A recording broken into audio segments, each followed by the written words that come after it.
Hello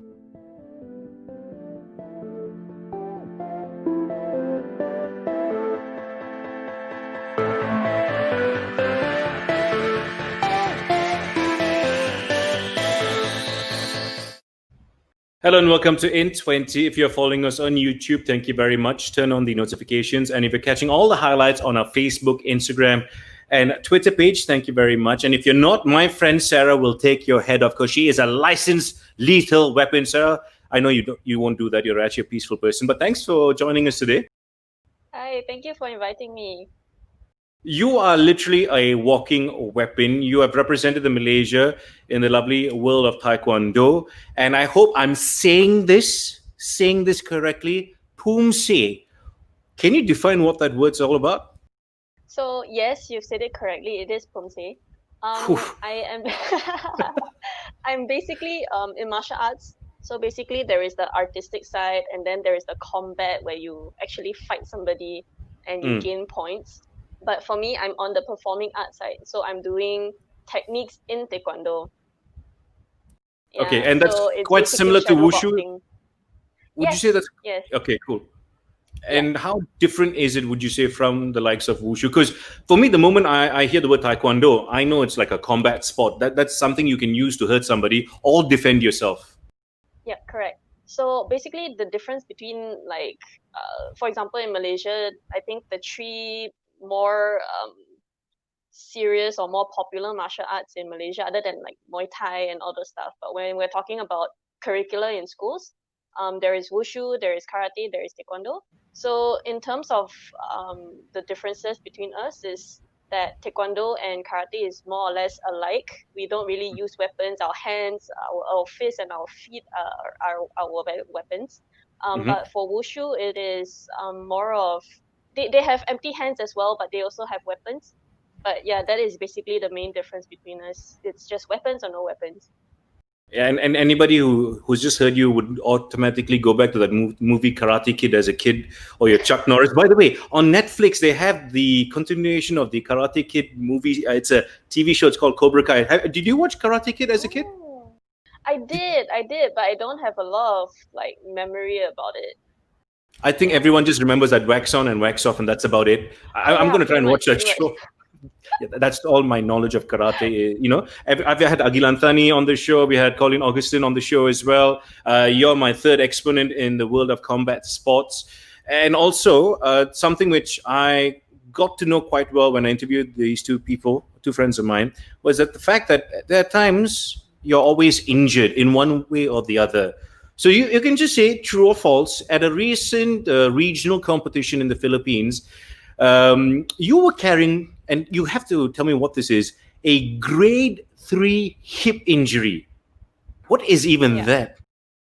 So basically, the grade 3 is referring to my cartilage. So the cartilage between my joints, it was almost completely worn out. So yeah, so that was referring to my grade 3, quote unquote grade 3. I had other injuries within the area as well because of that. And because of the structure of my bone, I actually have a little bump on my bone, on my leg bone, called the femoral head. So basically, this is the leg, this is the hip joint. There's a little bump here. So because of my sport, I have to stretch a lot. The mobility has to be really flexible. But because of that bone, it just keeps rubbing onto the joint and whatever is in between. So I've had other tears within the joint, plus the cartilage. Yeah, so it was really bad. It was pretty bad. So that's a grade 3. God knows what's a grade 1 or grade 5 or grade, oh my God. So maximum is actually grade 4. So I'm like grade 3 / grade 4. So it's like I'm there. I'm almost there. Yeah, I mean, I hope you don't go to grade 4, but you must have been in a lot of pain. Yeah. It's something that is really hard to heal from because I had a lot of competitions last year and I didn't have time to rest, and because it's cartilage and it's already grade 3, so I had to go through, I think last year I had to go through 3 injection procedures. So they had to inject like the gel substances to just cushion it. And steroids as well, right? To kill the pain? Yeah, Legal like I only steroids had when steroids. Yes, legal steroids, correct? Because it's injected in, it's not ingested. So it's injected in to just cure the inflammation and stuff like that. Yeah. Okay, as you can see from my face and my body, I'm all of 25 years old. That's a lie. I've had a few injuries now. This is not a competition because yours sounds really worse. I fractured my left ankle. I still have a chip bone in my right That's ankle. I've bad torn as both MCLs. well. Yes, I'm a walking hospital bill, and I had a double slip disc. I know the Oh my amount god. of pain I'm in just walking. Yeah, Yeah. you are an active athlete representing the country. Mm. So, what kind of help does the national body give you to help you overcome these injuries? Oh, they've given me a lot of help when it comes to nutrition, even the medical stuff. The doctor who is injecting me all the time, they're all from Institute Sukan Negara. Yeah. They've given me rehab, physio. They've given me pretty much everything under the cloud, and I don't need to pay for it. So I'm really grateful for that. But aren't you worried about the long term, damages this can do? Because once you do get slightly older, injury and pain, it's all hand in hand. Especially with athletes, you see them, going into depression from pain. Looking to other substances to help cure the pain. Do you have a plan for that to counter that and make sure that you stay rock solid? If it comes to one day, touch wood, I have to retire because of my injuries, I probably either start coaching in my sport or I join another sport, just recreational. If I can't, given that, if I go into like a grade 4 injury, for example, and because the nature of my sport is you have to have the mobility in the hip to do a lot of kicks and a lot of stances and jump and run. If I can't do that, touch wood, then I probably join another sport. Yeah, here's But a picture of you I'll still defying go back to, gravity. yeah. I mean, for a lot of people might think, yeah, she's just jumping. That's a lot of quads, legs, and as you mentioned, hip movement for you to go get off the ground, correct? Yeah. So, I mean, I And hope you after get that, I back got to the land as well. So yeah. it's a And you're lot. supposed It's a lot of impact. Yeah. Okay, I'm just like picturing you and your bone and your cartilage, and yeah, that's why I'm not a doctor. But you mentioned the word coach, and you might go into coaching in the future. We'll talk about that in a bit. But the coach after the Sea Games came out and said that most of his students or his exponents weren't exactly mentally ready for the challenges. It was a bit too much, overwhelming, cameras everywhere. From your experience, how far are we from getting to that level of saying that we belong at the highest level in this competition? As the POOMSAE team in general, it doesn't matter who's here or who's not.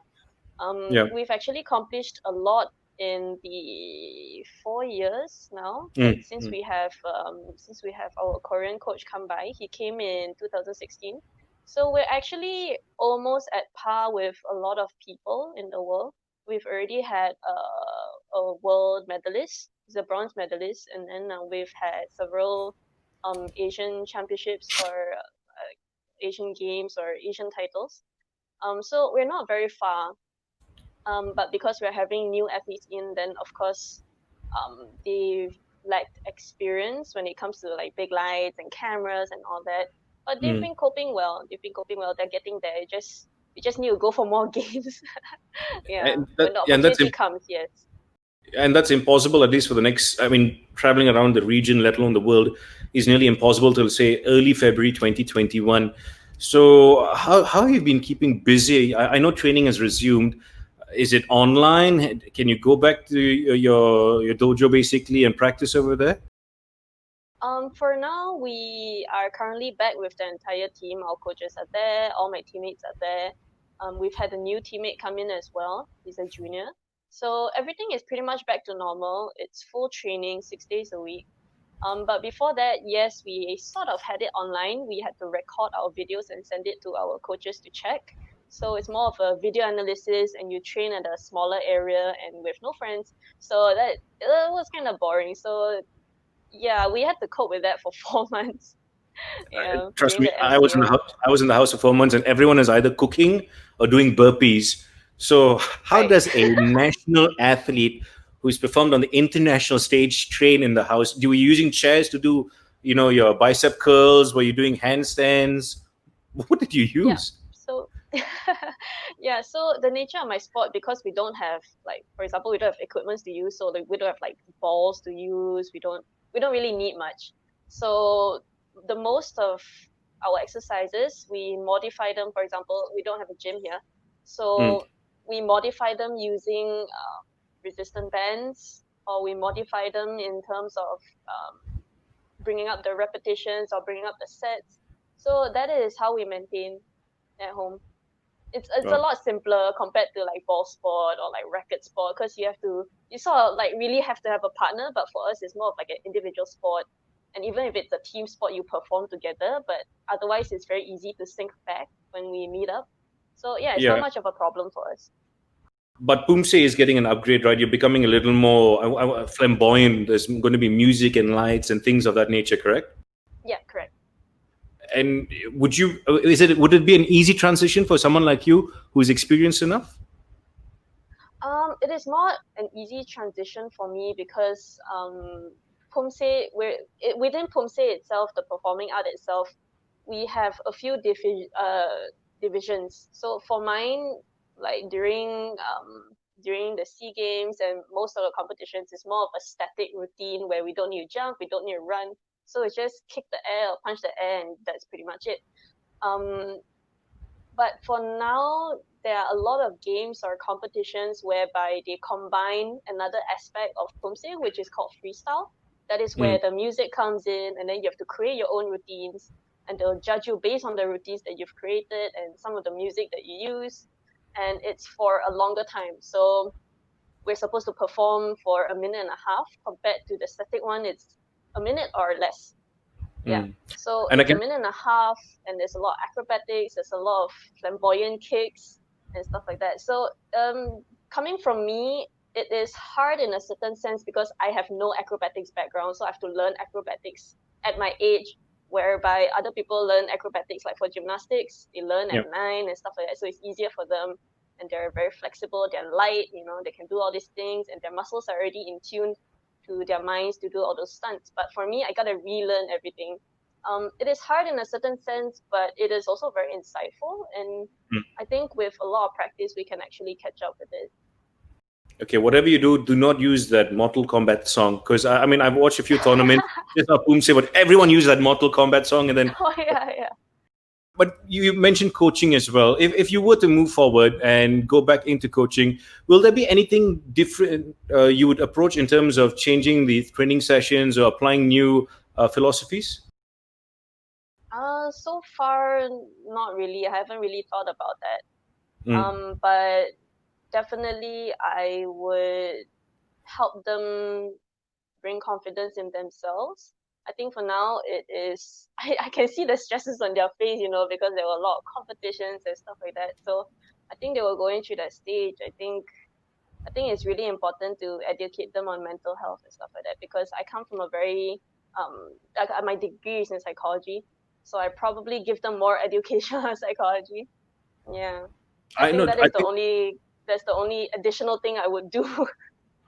and that is such a healthy region to approach, because what a lot of people from the outside don't realize is people such as yourself standing in front of millions upon millions, be it on TV or in the stadium itself, being judged, being called failures. Because I mean, the SEA Games wasn't that great. You won a medal in the Asian Games a while back. I'll get back to that because I think that was super cool for a Malaysian to see another Malaysian succeed at such a high level. A 16-year drought, if I remember, you cured in Taekwondo Yeah. and POOMSAE. But mental health is something that needs to be addressed, especially with the younger generation, so they can move forward. Mm-hmm. Yep, correct. And how about you go about implementing that in their training program? Oh, I haven't thought about that yet. Because now Yeah, I'm just really focused on my training. your training. Okay, Yeah, well, so I I haven't think thought about that yet. no, but I'm glad you brought it up, because when someone sees you talking about it, saying that it's really important, a parent out there who's got their kids in this line of work, I would put it that way, will understand that there are stresses and it does affect them. So moving forward, I know we're almost running out of time. This is the problem with In 20. We only have 20 minutes. You got a degree. Mhm. You've got all these years of experience with you, but that one moment when you won that medal at the Asian Games, what was going through your mind? I was very relieved actually because I was suffering from two other injuries. So Yeah. it was more of a relief for me that it was over and I don't need to suffer through that pain for a couple of months because after those 2 months after Asian Games, we had to go to World Championships. So I was very relieved that I got that pain over and done with. Yeah, it's pretty much for me. It's like, oh my god, the job is done. Yeah, and I was also, of course, also happy. No, you spoke about the injury like it's nothing. You had something wrong with your knee and your Yep. ankle, Yeah. which is Yeah. vital for movement, especially in your sport. Did you? I Yeah. mean, were you going like, oh God, not again? How do you overcome? This goes back to mental strength. It's like, oh my God, I got to go out there, perform, just suck it up and just go forward and do yourself proud, I guess. Yeah, yeah. I mean, when it comes to competitions like this, I think the mindset most of us have for us national athletes is more of like a do or die kind of mentality. So if you don't do it, that is your only chance. If you lose, it's okay, but at least you give it a try. So I Yeah. was going in with a mentality like that, and the bronze medal was something I think I fought hard enough for, and I thought that was an opportunity for me because I was up against China, and China is one of the stronger countries as well in the world. So I Mhm. was really surprised. I was really surprised, yeah, and I was very thankful. What Yeah, did your family say when you got back home and you had that medal in your hand? Did they try it on? they did, yeah, they did. They had their turns. They wore it. I was like, oh wow, this is heavy. Wow, okay. It's probably the only heaviest medal I have apart from like SEA Games medals. Yeah. That's so cool. You know what? I would have done the same thing. I would have been like, Sarah, how are you? Give me the medal. Let me try it on. Yeah, Looks yeah, fantastic. definitely. It has to go back to the person who earned it, deservedly so through their hard work. So if there's a mom or dad out there, if there's a kid out there, and they would like to ask you a few questions, or perhaps maybe get some classes done with you, how do they reach out to you? How does a potential sponsor get in touch with you? Well, a lot of people just approach me through my Instagram, so that is very easy. If you just look up Sarah Yap and you add a KW at the back, that's me. Yeah, Okay. so it's really easy. Instagram is the easiest. Sarah, thank you very much. I like your dream catcher over your right shoulder. What's your Yeah, thank dream you. for 2021 and 2022? Oh, it's just to get through these 2 years, hopefully without any injuries, Don't and that my hip would heal. see it from one injured individual to another injured individual. Thank you so much, Sarah. It has been an absolute pleasure. I wish you nothing but the best. Thank you. All right. Don't forget to get in touch with us via our Twitter, Instagram, and Facebook account and turn on the notifications for our YouTube channel. Till the next time, I'm Brad Pitt.